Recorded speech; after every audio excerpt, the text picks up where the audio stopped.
And Lord, we want to thank you that you are a God who is concerned even about our health.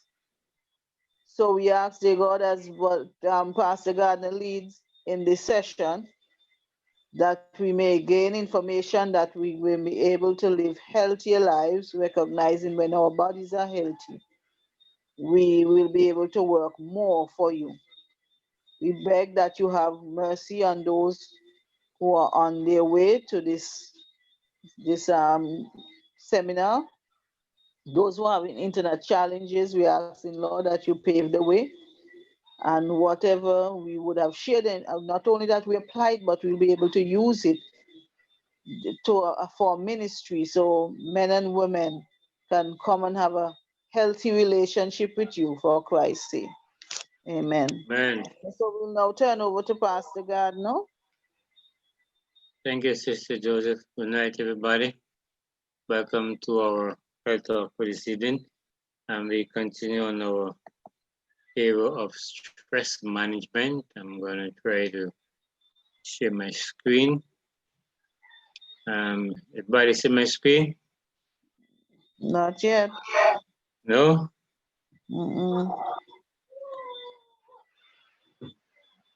Can I see my screen? Not as yet. Okay, in a minute.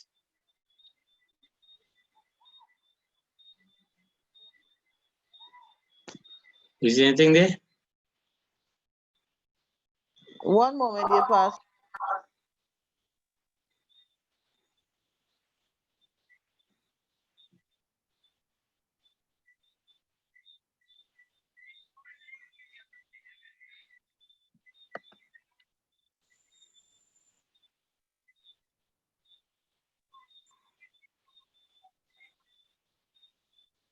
Pastor, Hey.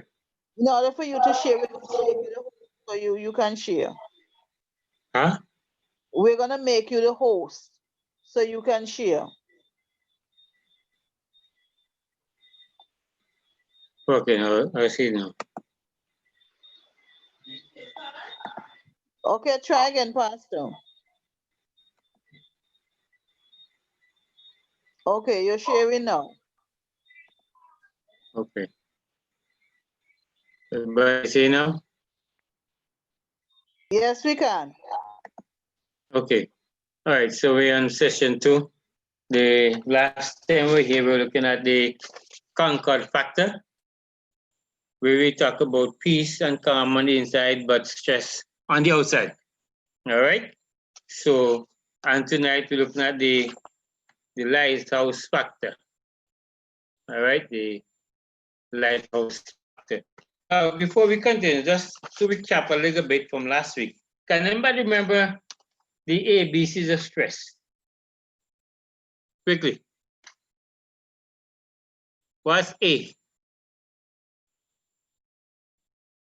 The ABCs of stress. Those 3 areas you got to know before we could actually know what's happening. Anybody remember the ABCs of stress and what they mean? I know C. C what? Change. Change what? You get it there? C is change behavior. Yeah. All right. What is A? Come on, you have some bright students, man. I know B. B balance. Yes, B is balance. You're doing good enough. You like it coming from the down, from up, from the bottom up. Okay, so what's A? I can't remember A. Before you can change or balance, something else has to happen, which is crucial. Huh? Is it acceptance? Huh? I'm saying acceptance, I don't know. No. Acknowledge. No. Okay, let me have awareness. Right? Becoming aware of the issues involved in stress and stress management. So the ABC of stress, what is? A, being aware of what's happening. B, balancing what you need to do. and C, change behavior. Can anybody give me a quick example of how you will act when you find yourself in a situation where you have to change your behavior within a flash or in less than a second? Any sense, any example I gave you last time, you remember? For you to, you're aware of the situation, you know, balancing it, now you have to change. What are some areas in life that will cause a stressful situation? So you have to go to the ABCs of stress before you can change behavior. Anybody quickly? I mentioned a few last week. Or you can even think of something as we speak. You can think of a situation that you're in and it's very stressful, but you first have to be aware that you're in it before you can balance what you need to do. And while they're thinking, there are two words that we normally use during the process of balancing now. It's they both begin with F, the letter F. Anybody remember those two words? Both that begin with F, Yeah, fight or flight. right. So, but before you get to the point where you're gonna fight or run, there's something else that has to happen. You have You to have to have a situation. Yes. What kind of situation can you give It example can of be a a situation? stressful workplace you're actually in. Right, that's one. But I give a typical one the last time there. With the ants. Right, anxiousness, or with your neighbor playing the music very loud so your house is vibrating. All right. So you wait, for example, if you find yourself in an anxiousness vengeance, right? How long would it take you to jump out the anxiousness? Second. Seconds? Uh-huh. Within seconds. About 2 seconds. But do you know that the action that you have to take, You have to force it. you have to take, right, is going to take less than a minute of a second to process. So to come with the answers, you have to be aware you're in it. Then you have to balance if you need to stand in it or come out. Then you have to change behavior. Now the brain process all that action within a millimeter of a second. So you can jump with the answers. All right? Because if you stay in the answers longer than that, you're going to find yourself in a problem. A lot of bombs may be on your foot before long. So in recap, we have the ABCs of stress. A, being aware. B, balance. And C, change behavior. All right? And then we have the fight and flight mode, which you will adopt depend on the action that you need to take. All right? So therefore, we need to understand that. So we're looking at the Concord factor first. Now today we want to look at the, what we say, the lighthouse factor. What does the lighthouse do? Anybody quickly? Remember this is a Use as a guide. guide. What other word can you use? Can you use a C word? No, the W word. The lighthouse warns of danger. You come into shore and there are rocks and debris as they come to port, and therefore you need to be guided safely into the harbor. All right? Is that so? If you look on the harbor entrance, you could see a lot of lights, especially the night, green and red light, or even during the day, you see these buoy with those lights on top of them. They're there for a reason. They're there as markers for the ships to come in so they don't run aground. All right? So you have the lighthouse factor, which is called warning sign that things are about to take a different turn. All right. So we're going to go a little bit further, and we also recognize that stressors are the stressors of life, things that stress you out. Could be family, job, or the environment, but you have to know how to deal with these situations. So how you handle it depends on if you're going to, the goal is to maximize the positive results or to minimize the negatives. All right. We learned it last week. So please take some time, take some notes, and because each week we're going to do a recap so we can know that we are understanding what we're doing. All right. So we're looking at the lighthouse factor.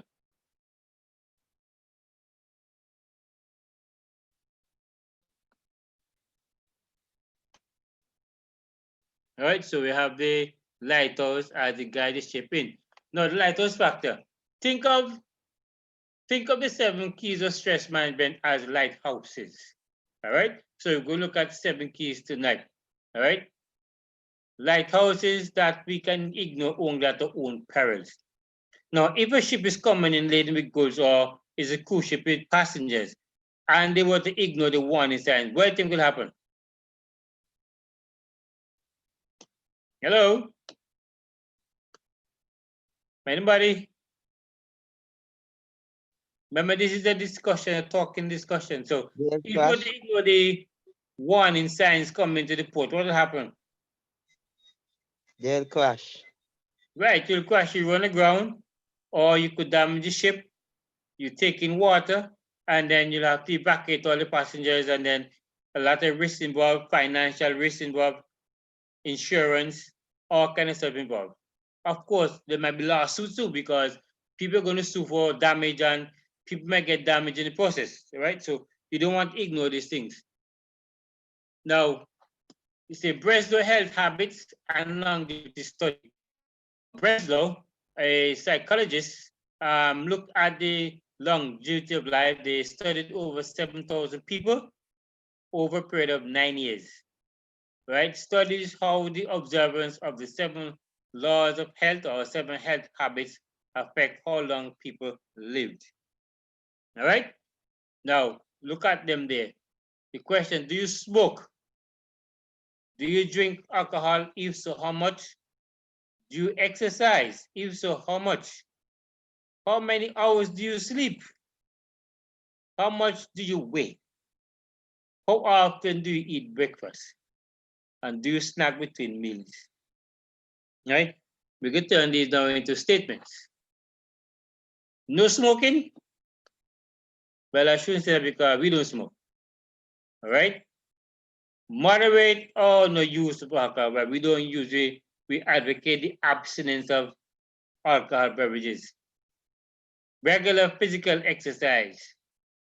We need to exercise on a regular basis. All right? Now, we need to get 7 to 8 hours of sleep per night. You need to know how much sleep your body needs. Not everybody have the same amount of requirements. There's some folks surprisingly couldn't operate with 2 hours sleep a night. Some will be a wreck if they can't get 8 hours. All right? Women in general needs more sleep than men. They don't function well if they don't sleep well. All right? So that's one of the things about the whole thing. Women tend to not do well if they don't sleep well. Men are a little bit more rigorous in terms of that, and they are a little more rugged. So even though they don't get 8 hours of sleep, they can survive on 5 and 6. But women tend to have an issue, don't get enough sleep.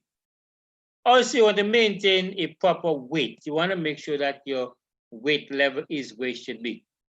Your BMI, check your BMI, body mass index, make sure that you're not overweight, and make sure you're doing all you can to keep yourself in good health. And then also we have eating breakfast regularly. You know, there's some folks who don't eat breakfast. They don't take the time to eat properly. All right? And so you find that they're famished. They call it famished, where they're not eating properly, so you find they have gas and they start get headache and they start have stomach issue because they're not eating properly. And of course, There are some folks who eat 3 meals a day and snacks in between. So that's not good. You want to make sure that you eat a proper breakfast, which incidentally should be your heaviest meal.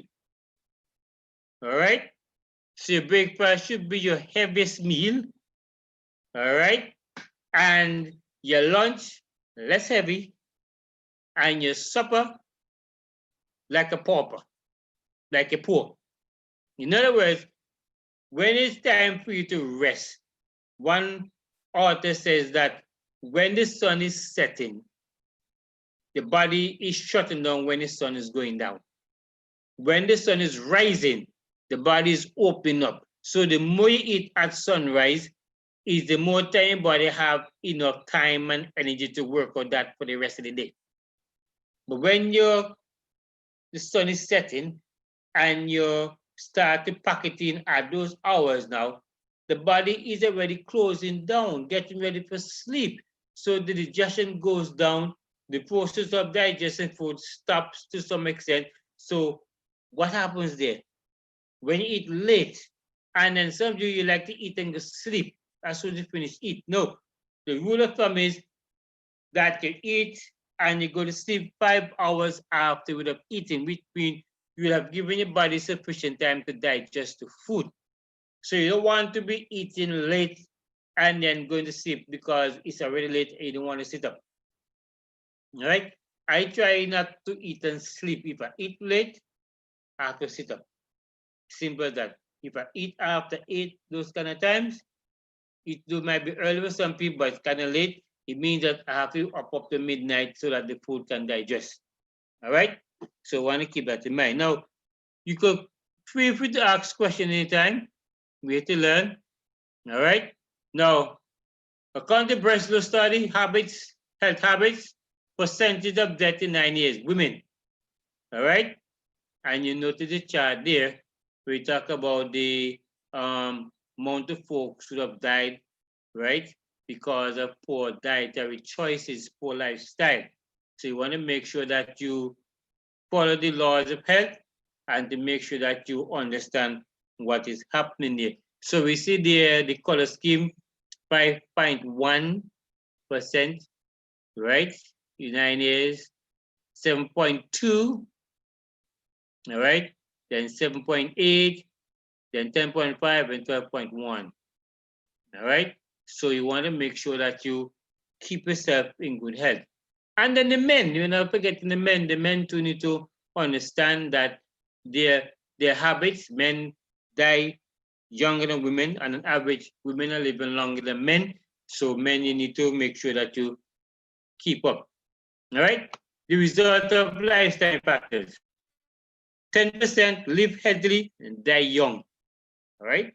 And 80% lifestyle factors measurably affect health, stress, and happiness. And of course, 10% live unhealthy and die old. All right. So 10% live healthily and die young. Then 10% live unhealthy and die old. Now, you know, these have some old men or some men who, by the time you know them, they're smoking until now they in their 90s, almost 100, they still smoke. Right? And they're still living. And they had health issues. And somebody just come and they smoke one pack of cigarette and that was it. You get lung cancer. All right? Or they go at the bottle and in short order they get cirrhosis of the liver. I know that means. All right? Vim, vigor, and vitality at age. Look at these two pictures. They have a young man and an old one. One at 60, one at 30. The one at 60, health habits followed, and the one at 30, less than 3 health habits followed. So you can see the one at 30 age way past the one at 60. Excuse me. All right, so if you don't take care of health, if you walk around and think, you see a lot of young people, I see folks who have gone to school with, who I left in high school, who were probably toddlers when I lived in high school. Now I see them, they look old on you because they're on the dope and the rum and the beer and all that kind of foolishness. So the age and not eating properly, they're not taking them to rest, they're always on the street. Right. Now, anybody remember this from last week? The stress tank. How is your stress tank? Is it overflowing? Is it full to overflowing? Have you been able to release the pressure from the pressure tank? All right. Now we say the stressors that cause the stress tank: strain, loss of job, trouble financially, relationship conflict, excessive change, sustained change, or sustained illness, steady constant worry, overwork, recurring accumulative irritation. So these are what are in the stress tank. These are what is causing to be stressed.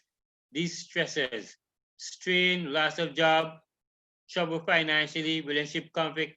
These are what is causing to be in a stressful situation, and your stress tank is there. All right. When the stress tank overflow, now you have what we call health breakdown, accident proneness, easy get to accident, relationship impairment, problem in the marriage, problem in the home and the job, then mental illness as well. So all these are what spill over when you are stressed and your stress tank is overflowing. How do you relieve the pressure tank? How do you close the pressure tank? You close it by eliminating caffeine, alcohol, liquor, the use of drug, especially over-the-counter drug, and also smoking.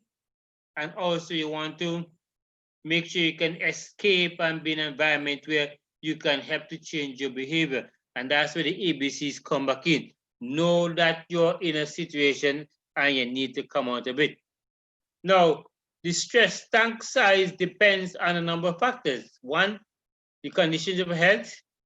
Two, relationships, social support. Do you have a person to talk to? Executive hardness. You're an executive and you're worrying about your employees, worrying about getting the task done. That could be an issue. Then also your attitude, belief system. What is your worldview on life? Then type of personality. All right. Then endowment, heritage. You worry about what you're entitled to. So all these are factors that will determine the tank size.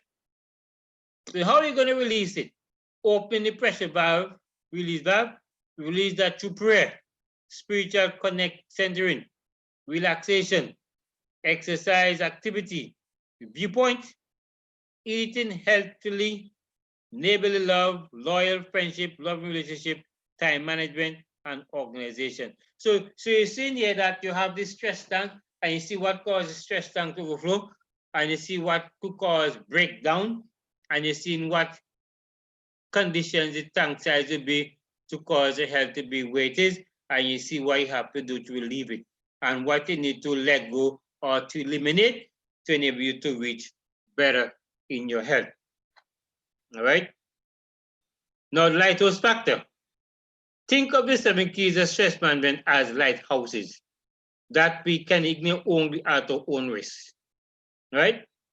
Now, there are 2 types of stress. Remember this. Eustress.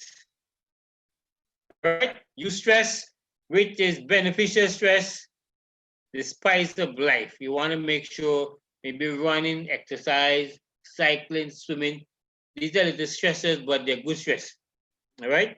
So you want to keep that in mind. And again, no stress at all. Right? That means you die. Then you have distress. So you have eustress, now you have distress. Distress is harmful, overloading of adaptive resources. Last week we studied about the fact that you have an acute situation, then it can become chronic if you don't deal with it, or it becomes degenerative after a while. So you want to make sure that you understand you're in this situation. Remember the ABCs, know you're there, and don't ignore the warning signs. All right? You want to make sure that you don't ignore the warning signs, and make sure when you see the warning signs, you take heed so you can keep your health in check. Right. Now, distress now, when you find yourself in an unrecognized stress, In other words, you're in a stressful situation, but you haven't taken the time to remember the ABCs to know you're in stress. You know you're going to something, but you're not sure what it is, and you're not thinking the stress, but it is stress because that's where everything starts, from you being stressed, right? And that's happened as a result of accumulation of daily hassles and irritants. So you want to make sure that you manage your workload at work, manage your home chores well, so you can keep your stress level down. He says any idiot can face a crisis. It's this day-to-day living that wears us out. All right? It's everyday chores, everyday tasks, these are things that wear us out. So we have to recognize that as we discovered the two type of personality, type A and type B. Anybody remember those two personality, type A and type B? The type A is the over energetic one, after getting one more appointment, one more phone call, one more thing to get done. But then the B one now is an easygoing type of person now. They don't worry too much about finishing anything. They just enjoy the moment. All right. Any question, anybody? Ask a question on that. The Uh-huh. type B. Is there any danger of just being a type B, or it is advisable that you have a little of each where it's necessary? Because if you're a person that relaxed and whatever happens, happens, that sometimes can be dangerous. I mean, you don't take life serious in certain things. There has to be balance. And Right. sometimes what you find most times is that people border on the extreme. Either find a type A personality who is always on the go, speed rushing, right? And then you have the easygoing type now where everything for them now is a sedimentary lifestyle. They sit down for everything. They sit down behind the tube and they're there for hours and they have remotes and they're walking, going in a place. Everything for them is a hunting, right? The remote is right there, the food is right there, so they're walking, they're going in place. But at type A now, they're moving, they're action people, all right? But there needs to be a balance, yeah? And that's how we're going to keep ourselves together by balancing, not to the extreme, all right? But being able to balance. So if you find yourself as type A, then you need to learn to calm down. And if you find yourself as type A, you need to recognize and to get going, get some more action going to keep it healthy, right? Then you have the amount of stress. You have the stress continuum. You have the distress zone and the stress zone. Remember we talk about eustress. Eustress is a good stress, but then it can become distress if you ignore the warning signs that you're under stress or you're becoming stressed, all right? Now you have boredom, overload, over-adaptation, full of energy, not worth it, specific hypostress cute, weak contracting, right? And then of course you have the other areas, burnt out, overload, exhaustion, and so forth. So you want to make sure that you understand what is happening there and to keep yourself together. All right. Then the other chart also continue where you have the situation there with the workload distress where you're working hard to make ends meet. So you got to balance things. And then, of course, inadequate workload, the optimum work pressure, eustress where you're able to balance things. Huh? Remember, eustress is a good stress. All right? You're able to balance things, right? And then, of course, added work pressure, work overload, distress. When you are working too much, when you're pushing yourself to make another dollar, you could find yourself in a very distressful situation. So you want to always keep your level at the eustress level, where you may have an acute situation, but you're able to manage. So you keep yourself from going into called the distress areas, right? And of course, we mentioned this last week. This is going to come up quicker all the time, where stress management is a process of responding to the stresses of life by making choices and taking action that are intended to prevent, minimize harmful consequences, distress, and create maximize positive results. EUSTRESS. So you want to make sure that your goal is to maximize the positive and minimize the negative. As we said last week, when it comes to the fight and flight, you must know what is more beneficial to you. Is it running or is it fighting? All right? Can somebody tell me what they think would be their best option? Given you're in a situation, what would you think would be your best option? Is it to run or fight? Anybody quickly? We should create the scenario. Yeah, I'm saying, okay, just imagine yourself or use a hypothetical situation where you find yourself in a stressful situation, which is beneficial to you, which will maximize the positive as a result of, or maximize the negative. Flight or fight. That's where you have to be aware now. The ABC, then you're balancing now. The flight or fight comes in under the B, where you're now looking at what is your best option. Is it to fight or run? So when you come up to the ABCs of stress, the ABC gives you the option. A, you're way in a stress situation. B, before you can change behavior, you have to determine which is the best option. Is it to fight or run? But Pastor, sometimes you don't even have the time to think. It's just natural for you to, just as you mentioned, the anxiousness. You sometimes you actually just get the bite, or maybe you feel something nipping you and you just automatically just jump out of it. I don't know if you'll get a chance to think, probably as you're saying in less than It thinks. seconds. Uh-huh. But sometimes because of your the type of person you are, you normally would use the method that you think, or you would normally, as I said, normally the method that you will use, which sometimes is not the best. Mm-hmm. So as you're saying, we have to learn to analyze the situation and determine which is the best one for us. But as I said, one author, that's Ben Carson, he explained the process of what goes on in the brain. It took the better part of 15 minutes to explain what the body goes through just for you to raise your hand or to lift your feet with the anxiousness.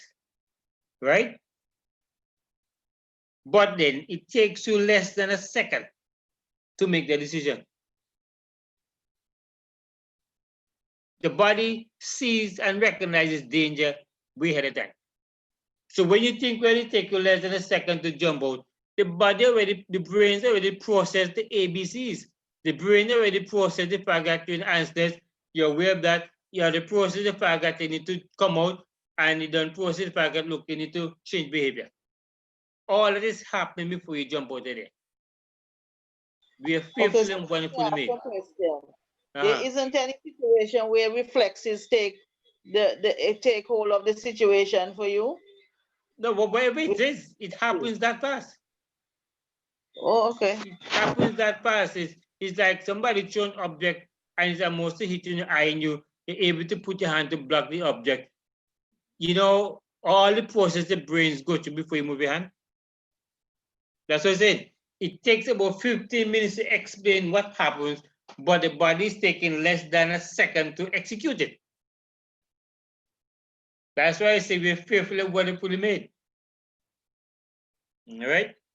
So the process of the goal is to, when you respond to the stresses of life by making choices and taking actions that are intended to prevent, minimize harmful consequences or distress, and to create, maximize positive results, EUSTRESS.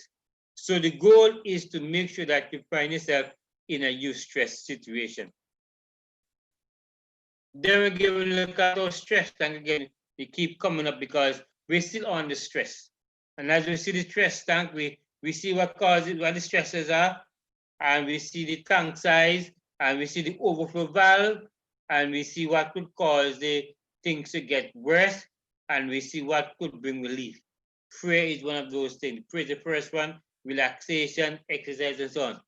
So we have to see and know condition and know what we need to adopt to get out of the situation we find ourselves in. Right? So 7 keys to managing stress. The goal of stress management is to respond to the stresses of life by making decisions and taking actions that prevent, minimize the harmful consequence and the stress and maximize the positive results.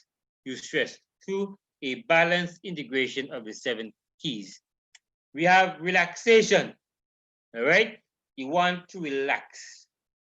All right. You want to make sure that you're able to relax, breathe freely, breathe deeply, etc.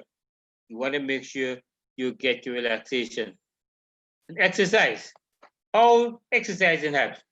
It helps by conditioning the body to act more calmly, less drastically to stressful stimuli. Right? So you want to make sure that when you exercise, your body giving out certain chemicals that helps to balance things. So you want to make sure that you keep that in mind.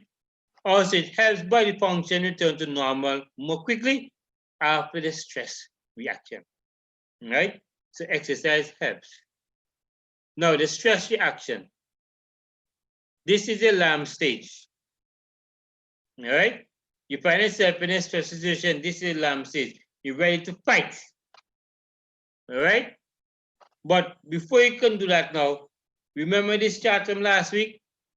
The physiological change in stress, your heart rate goes up, your blood pressure thickening goes up, respiration goes up, hormones and adrenaline goes up.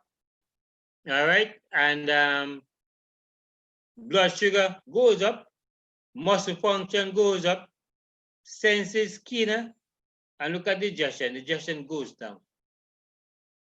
We did say last week that when you're under stress, you eat less.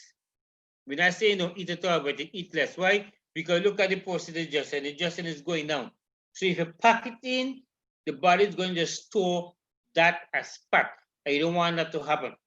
Right? There's some folks, when they're not well or they go into difficulties, they eat a lot. When they are under severe stress, they eat a lot. And they eat around the clock. That's why I find some oversized and overweight people in bed, they can't move because what? They put too heavy, they can't lift it up. Right? The hands heavy, everything about them is just shoes and I just packing it in more every day. Why? Because, and instead they're gonna get fat. Why? Because the body is not assimilating the food, it's not being digested.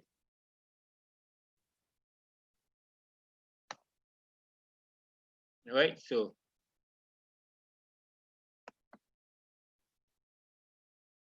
fight or flight. So we have two choices. You either decide to fight or run. All right? You need to know what is in your best interest. If you think fighting is beneficial, fine. But if you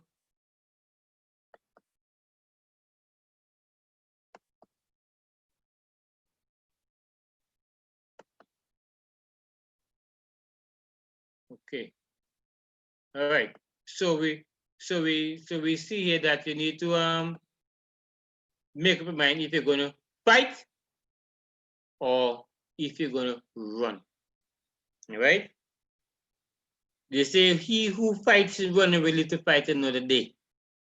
It doesn't happen in all cases. Sometimes running pays off. When I was growing up in school, I used to run a lot of fight. I didn't have to fight the next day. I know how to run. And I could run. Don't try to run me down, I run and leave you. All right, so want to keep that in mind. Now, the resistance stage. Right, so beginning now to get to the point now where you believe fighting is the best option. So you engage in a person now to fight it out because the person put you in a stressful situation, and so you believe that the best way out is to fight. All right? Excuse me. Now, when you're under stress, you have stress chemical release. Now, adrenaline, right? enables anticipated successful short-term flight or fight engagement. So when you're frightened, you're scared, you find that your body give up these chemicals to enable you to be able to cope with what's happening. All right. And of course, your body also give up cortisol, which is a chemical that deadens the pain of less hopeful long-term struggle. All right. So that sometimes things are happening and you hardly feel the pain of it because mentally you kind of block it out. So the body is able to defend itself, right? So we got to keep that in mind. All right. To return to normal or exhaustion. Now, your reaction could determine if you're going to have a smile or you're going to be in a more stressful situation. How would you like to be in that lock, my friend? The person overpower you and put it in a lock the key and throw it away. You see how stress you're under there right now? And then what happened now? Everybody can pass and take advantage. They could beat you, they could poke you, they can do all kind of things, throw things in the face. They can do anything because you can't move from there. Your hands are in lock, your head is in lock. And there's no way you could escape that unless you're some strong man that you're able to take a neck and break that wood. But look at it, says the wood there. Oh, you're not a trained sir, so you can't move that. You just find yourself, right? This guy choose to fight, no, he couldn't fight. He didn't best to run. Right? So you end up in a situation there. Again, the physiological stress, changes in stress, and we see that again, heart rate goes up, blood thickens, BP goes up, respiration goes up, and of course, we see digestion keep going down. All right? So the goal is to get out of a situation so things can get back to normal. Right? And we see again the physical effects of exercise. It's important for you to exercise, my friends. Heart rate goes up, which it should. Cardiac output, it means that your heart get a good working out. So you build up the heart muscle, you build up the heart to put out more. Blood to the working muscles. In other words, blood is going to all the working muscles because you're exercising. Blood pressure is normalizing. It may go up a little bit, but when it comes down, it comes on also with it. Then, of course, after you're walking or running or whatever, you're breathing rapid and deeper. All right, so the breathing is rapid and deeper. Tissues take up oxygen quickly. You see all the benefits of exercise? Yes, it's good to exercise. Even if it's simple walking self, just walk, exercise. Fuel in your blood. The food you eat is not being stimulated by the body, so you want to keep that in mind. And of course, the digestion still is going down because you're under stress. So our goal is to minimize the stress. So when you eat, the food can be stimulated by the body, etc. How exercise helps? By conditioning the body to react more calmly, less dramatically to stressful stimuli. It helps body functions return to normal more quickly after the stress reaction. Enable deeper relaxation or sleep. I did mention last week that if you find yourself not sleeping and you have a nice secure home, you could go out and walk around your home, the house about once or twice, just a nice casual walk, nothing briskly, and then you come back in, you're good to go, ready to sleep. Now, if you have to walk down the road from your home, you have to make sure that there is no dog or anything to cause a problem. You take a nice casual walk down the road, and then you walk back up calmly. You don't run, it's not speed. But of course, if somebody is coming to attack you, there's some madman on the road and you have to run, then you have to run. But you must also make sure if you run is the best option, right? You don't want to find yourself running and you can't make it. Or you're falling down because the person catching up and you're getting scared and your stress level gone to the roof. Make sure you understand what you're in before you do it, before you do anything. All right? Moving on. Right? And we have look at the types of fatigue last week, contracted and relaxes, right? And we see that this need for exercise. All right, and we see what it happens there. Also, the exercise help the DHL, HDL, high density lipoprotein, cholesterol. This is a good kind of cholesterol. It helps that, it raises that. So is go to exercise, folks. You can't over repeat that, emphasize. It burns off biochemical products of the stress reaction. So when you exercise, it helps to burn fat, helps to burn the calories. So you want to keep yourself trim and slim. All right. It triggers the release of pain-killing substances from the brain. When you exercise, these are all the benefits of exercising. It promotes general health, including cardiovascular and condition. In other words, the heart is being strengthened, the heart muscles, they've been strengthened so you can do more, right? So you want to keep exercise in mind. All right, and of course, we just recap the breast study of the fact that a certain percentage are going to die in 9 years, women, all right? And of course, men, 9 years, all right? So you want to make sure that you follow the laws of health carefully so you can avoid an early demise or early exit from this life, all right? Now, it said that men, both 6.8% or 11.8% often vigorous, moderate.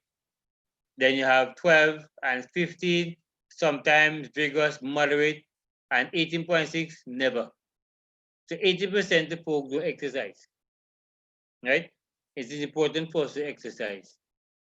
When I get the urge to exercise, I go lie down until it goes away. Now, don't get in that habit, my folks. When you get the urge to exercise, go and exercise. Don't go sleep. Sleeping ain't going to help you at that stage.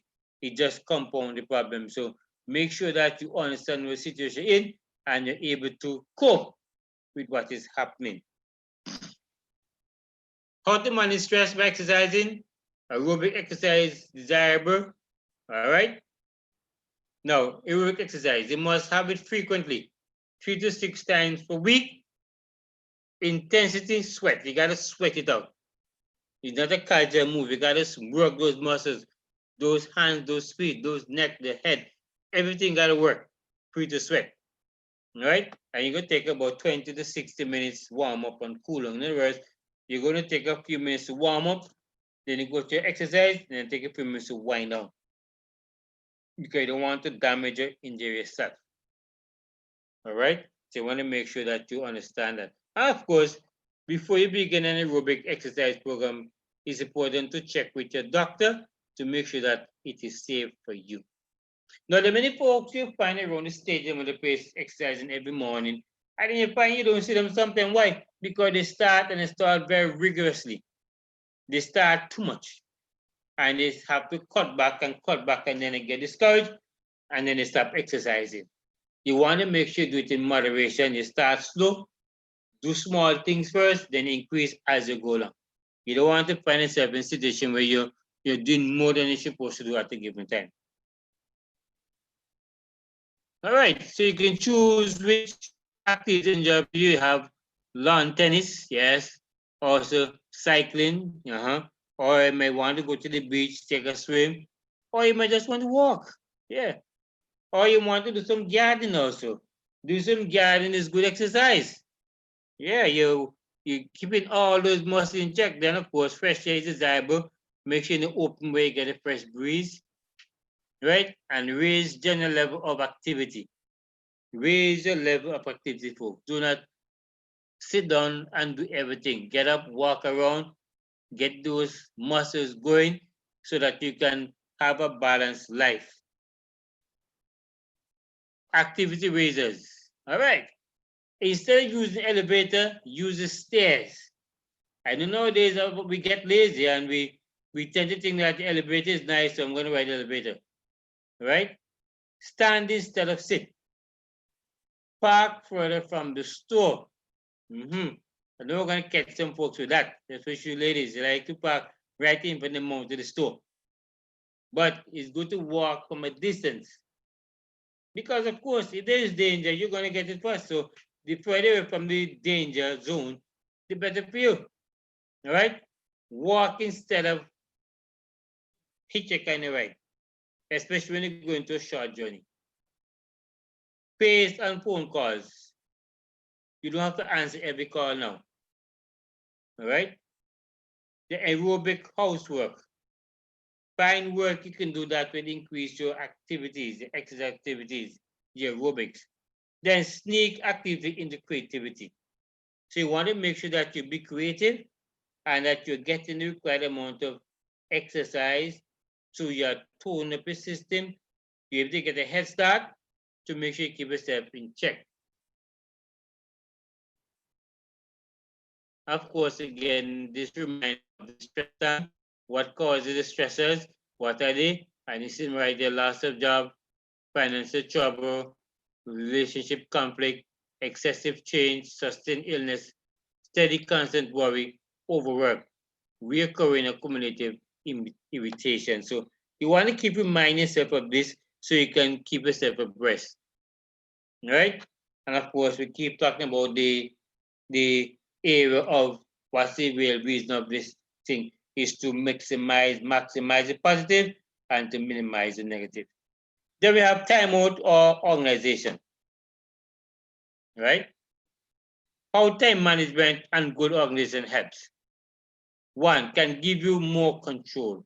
So when you have time management properly mapped out, you're able to accomplish what you need to accomplish and won't feel bad at the end of the day. For many people, this stress results from loss of control of some area of their lives. Realistically, many things happen to us that we cannot control. It's important to identify those areas we can control and imagine and manage them through good organization. Not everything you're able to control.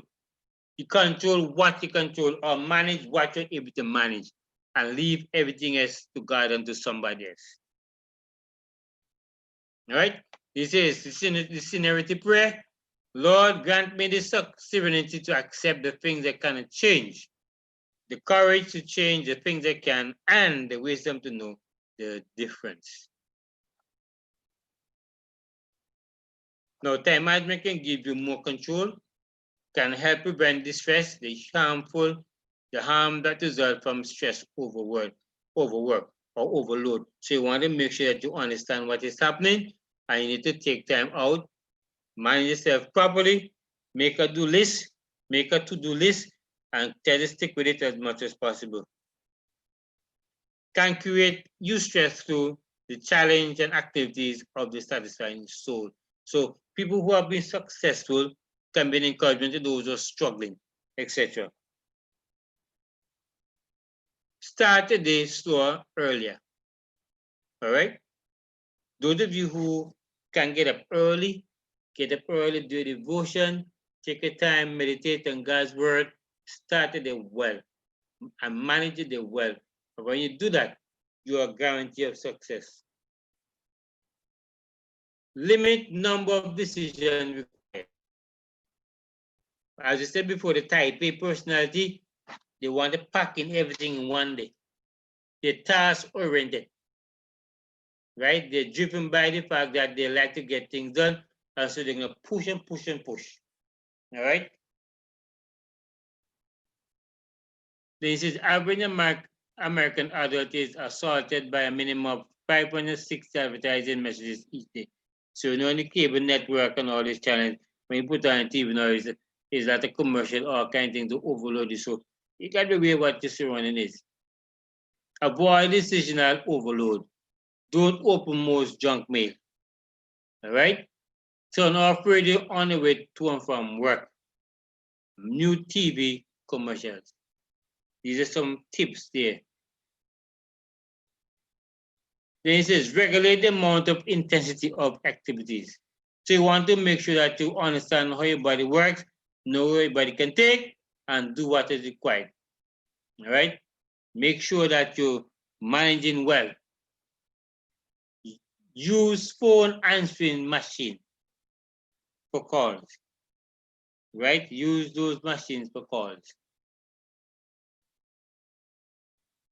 Substitute a stress-inducing TV program with a more quiet and relaxing activity. So you don't always have to be on the tube, but you can plan other activities whereby you can release the stress. All right, going fishing or doing some gardening or doing something, right? But don't stick around and sit down. Go out and get some fresh air, and enjoy what God has ordained for us to enjoy. Then, of course, you want to turn on the invitation at every function you can go to. Not every place that request you can go right away. So you got a plan for that. Dr. Maya Friedman said, when commitment looms, I ask myself, will I care about this 5 years from now? If so, I'll accept. If not, I decline. The first 5 years put things into perspective. Once I started refusing invitation, I had more time for the things I considered really important. My family, my friends, and my work. Right? So you have to do self-evaluation all the time. Then you want to avoid clutter. You know, even though we have to be told to wear masks and the social distancing because of the supposed pandemic. All right, so you want to avoid the clutter. To some people, this is a messy desk, but to me, it's a mountain of creativity and endless possibilities. All right, so don't mind the partner there. This is not stress for him. This is something normal. But for Tom now, it's a stressful thing because he not custom certain thing.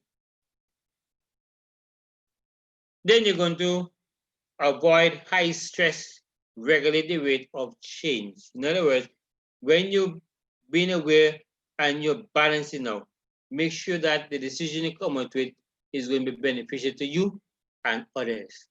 All right. So regulate the amount of stress you're going to be under so you don't put yourself in an overly stressful situation. All right. Then you have social adjustment scale. You have a scale that you need to look at there. There's 43 life events. Scores predicted change of illness or accident due to stress.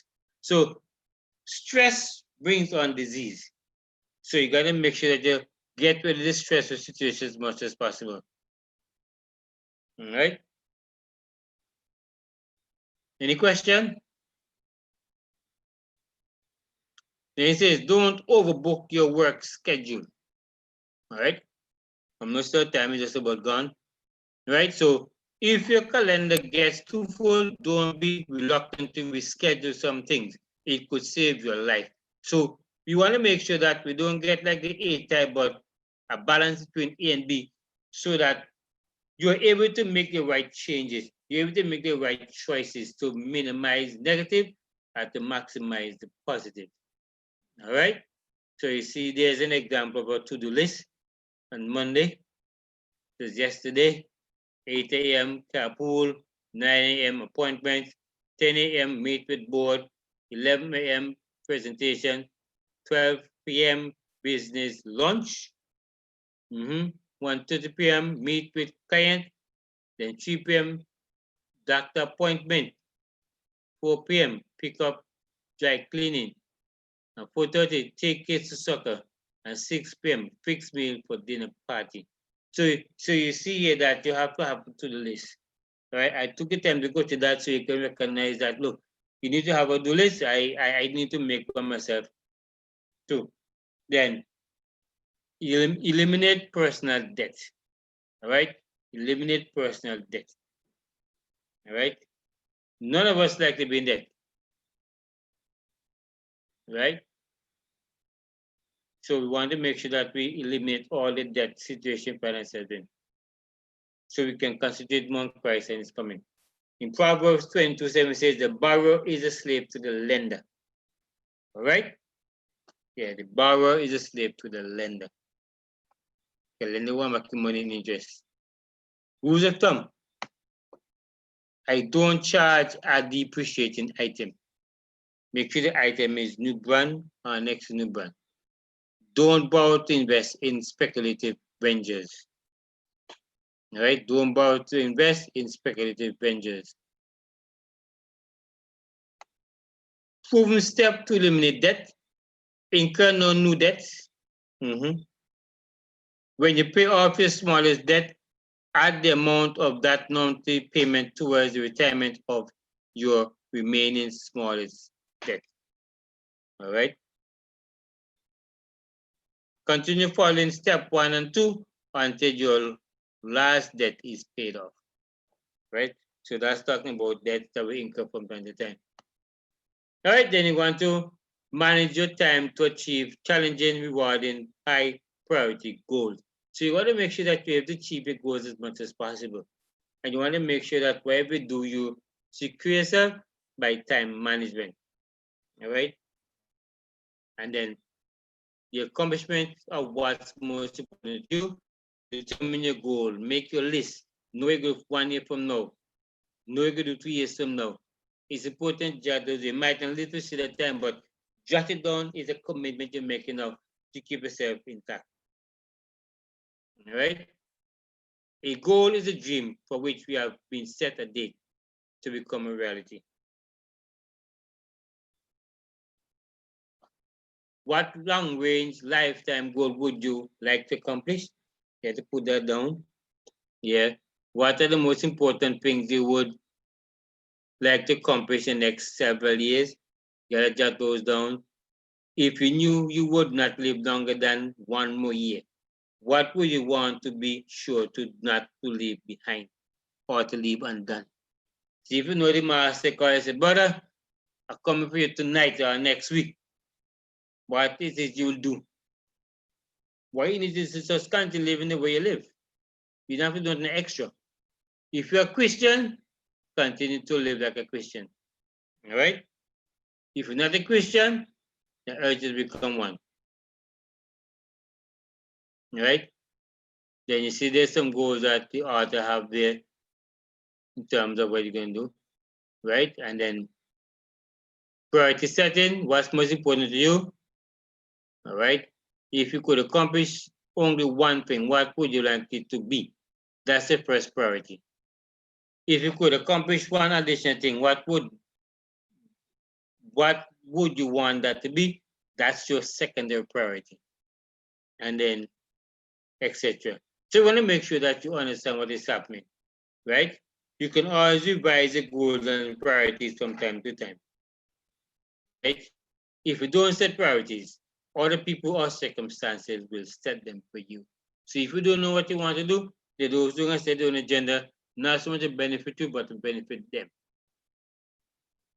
Saying yes to priority, one gives you permission to say no or to ease up on lesser priorities in order to accomplish much number one. So you want to make sure that you set the goals and that you listen to the warning signs. Remember, you're talking about the lighthouse factor. You don't want to run aground. So you want to make sure that your life is where it's supposed to be. All right? And then finally, you want to prioritize the goals. And you see they have the example of some goals there. So make sure that you have to accomplish what you need to accomplish by God's grace. All right, so that's it, brethren. For tonight, we're going to stop there. We don't want to overload you, but we want to thank you for being there. Any question quickly?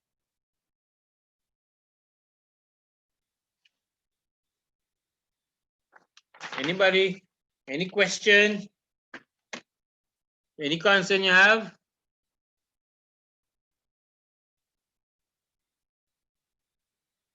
No question? We are my students. Brother George, quiet. Anybody question anybody? I didn't get the first part of the presentation because I was in a training for work. But the last part to me was quite clear. The last part in terms of managing your time, a lot of the things that we do in life in terms of managing what we do would help to eliminate a lot of stress that we put on ourselves. When I came in was when you were dealing with the part with the exercise, which I endorse 100% because what I do now is that, like in the morning when we have prayer, as soon as we finish, we move into an hour of exercise. And what I find is that you sweat a lot and it makes you feel good. It's how to set the pace or set the tone for the balance of the day. So I can attest to that. Okay. But what we did with tonight, we did with the lighthouse factor tonight, where we talk about the lighthouse. What's the purpose of the lighthouse? It's a warning to those who operate vessels coming to the harbor.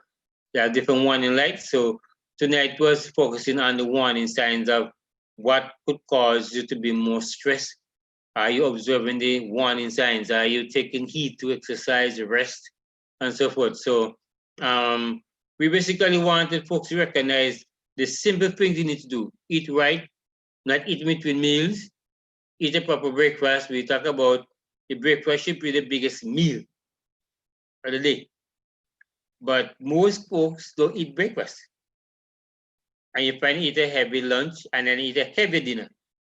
Whereas what we said before, that when you rise in the morning, as the sun rises, the body is rising out to taking the biggest meal you could take in, right? And as the sun sets, the body is closing on, making ready for you to go sleep.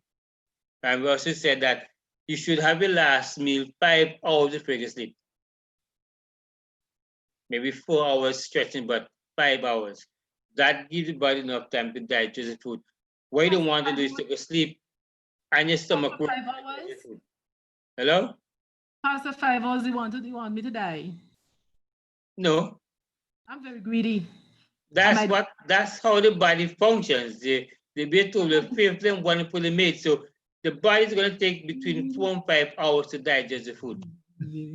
You don't want to be sleeping and the body is stomach working. You drink some tea. Yeah. Right? That could be a nightmare for some people. Can I at least drink some tea? Yeah, you could drink some tea. Some herb tea. Don't put any milk, because milk is going to take some time to digest. No, I don't use milk like that. Anything you put in the pap and the water, if you put in cocoa or anything, it tends to cause. The only thing you could drink, I said tea, some ginger tea is good. Ginger helps to calm the stomach. There's some teas that actually work well, spearmint, peppermint, and some other kind of teas that are there to basically help to soothe and prepare you to sleep. I like green tea or chamomile. Right, chamomile is good. I can't remember chamomile. That is good too. Those are evening tea. All right, and so you want to make. Ginger. Is it true that ginger tends to take up your blood pressure? No. Ginger tends to keep things stabilized. It's good for the stomach. It's good for stomach issues. I don't know of any instances where it takes up the blood pressure, but that's something you have to take up with the healthcare provider.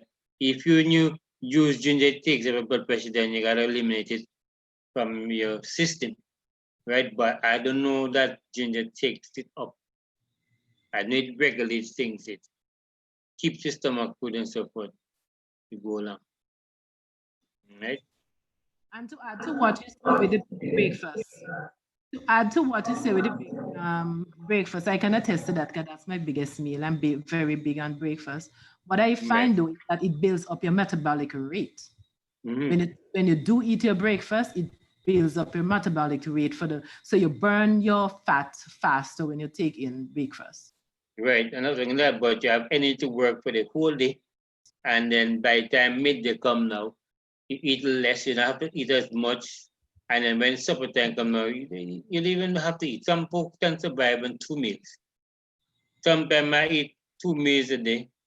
Yeah, 2 meals a day, and yeah, a lot of folks can do 2 meals. Some people surprisingly eat 1 meal a day, 1 single. That's kind of stretching it. And of course, those who eat 3 meals and snacks in between. All right.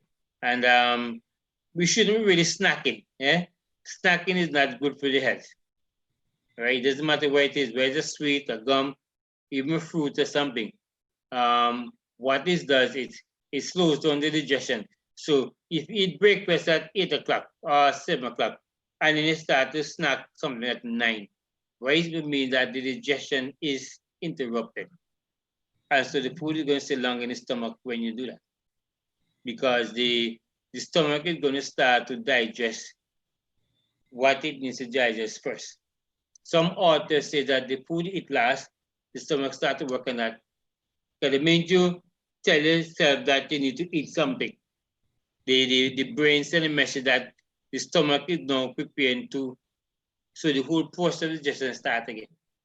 So what has started in the mouth, and now in the stomach, now the mouth starts to water again. So the whole process of the body secreting all the digestive juices and the gastric juices, digestive food, now the whole process starts again. So it's question, Pastor. What about someone who would wanna rather than eating 3 meals, cut it down?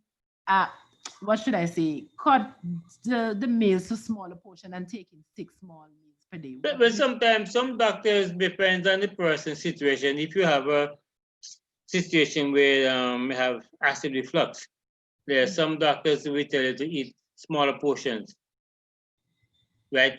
Eat smaller portions frequently during the day to have a bit of the metabolism.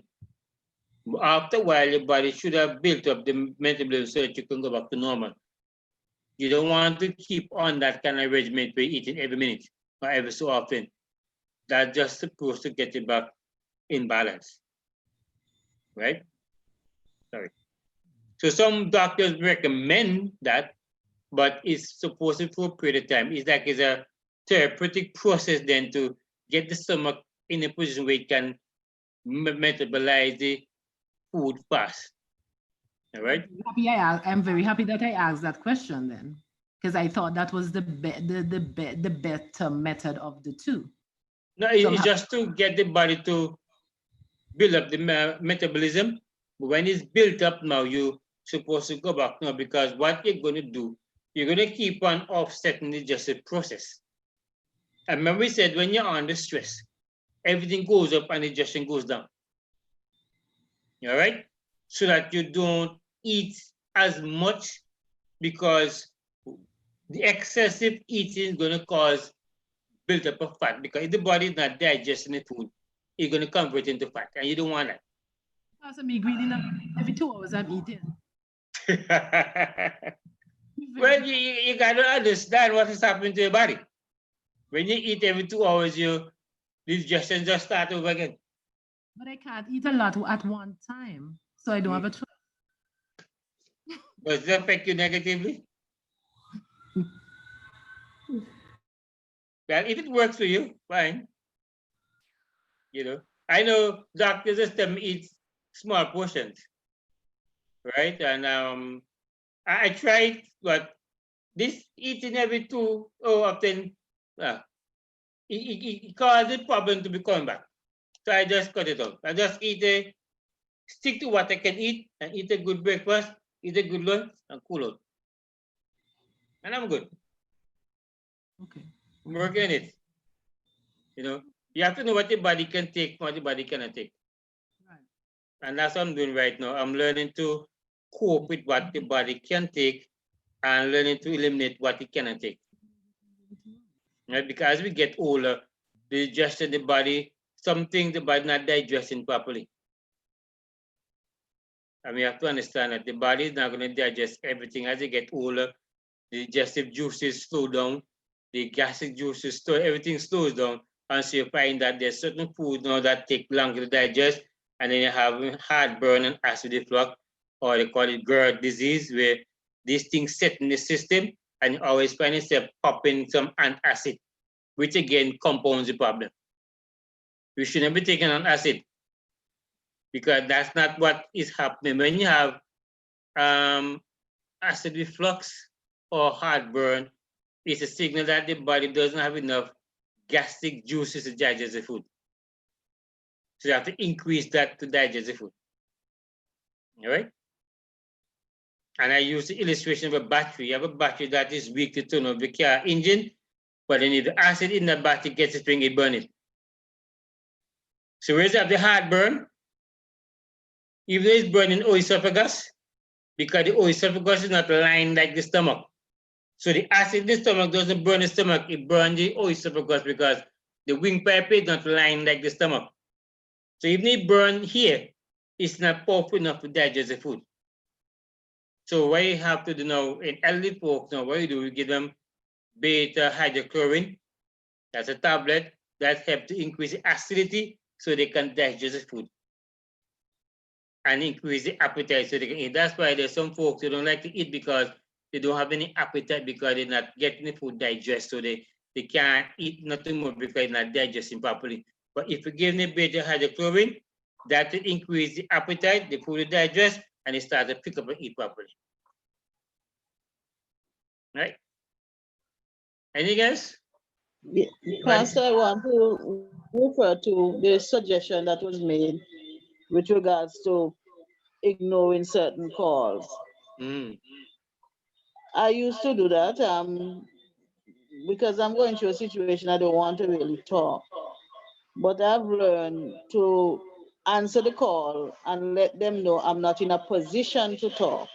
And when I'm available to talk, I'll give them a call back. Why?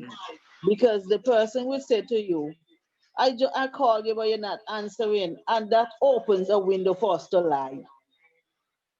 So the best thing, well, I have practiced this. If I'm not feeling like talking because I'm dealing with a stressful situation, I'll just let you know I'm not in a position to speak with you at the moment.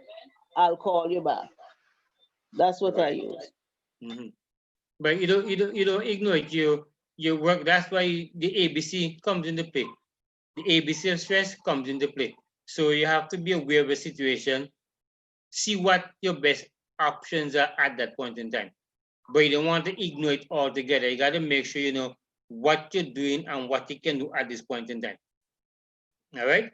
I think many folks, they make the mistake of either fighting or running, which they're not too sure which is the option they must take, but they take one.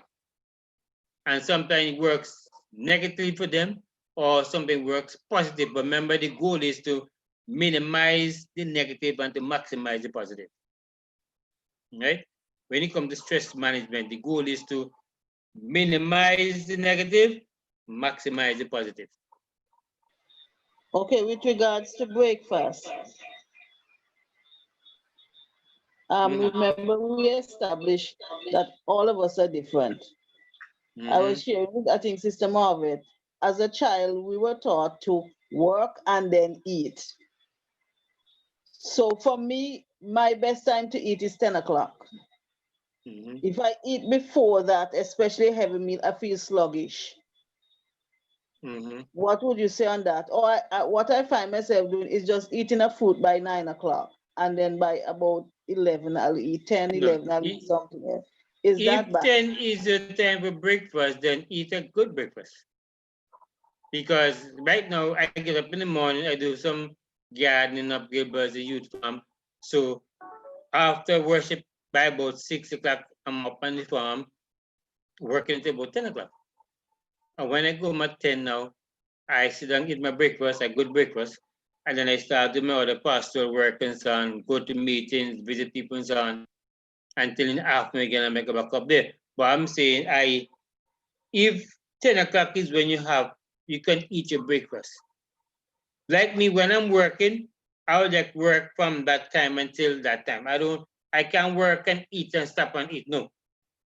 If I start work at 6 in the morning on the farm, I'll work until whatever. If I cut off at 8 o'clock, 9 o'clock, I'll have my breakfast at that time.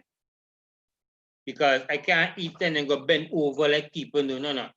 Those things will create problem for my stomach. So I have to be in a situation where I either sit down, I'm walking and keep walking after eat so that it aids in digestion. All right?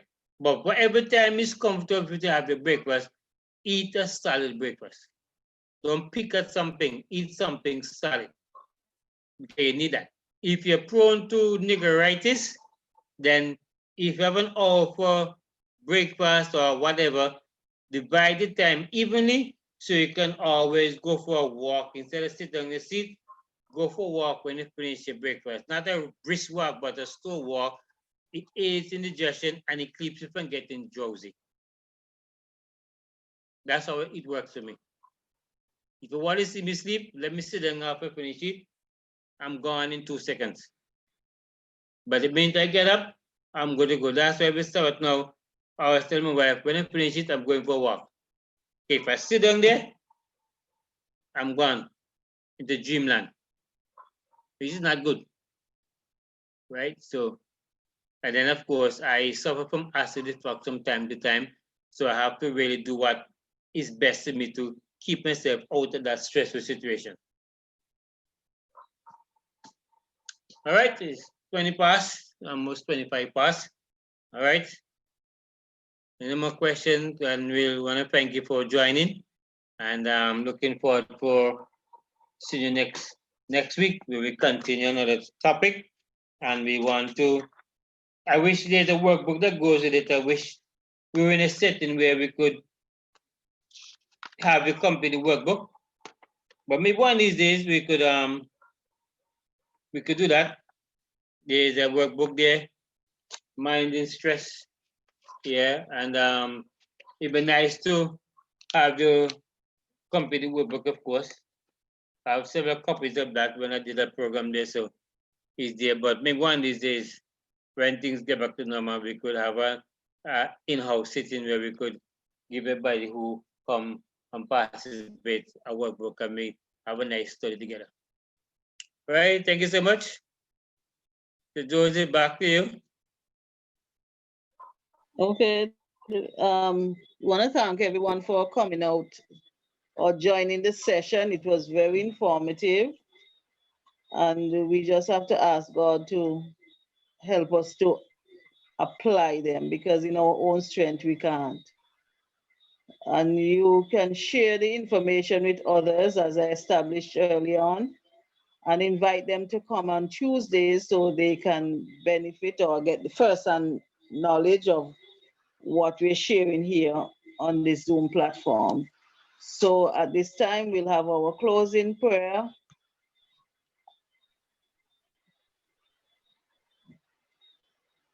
Okay, let's pray. Loving Lord, we are thankful for the information that we receive from your hands.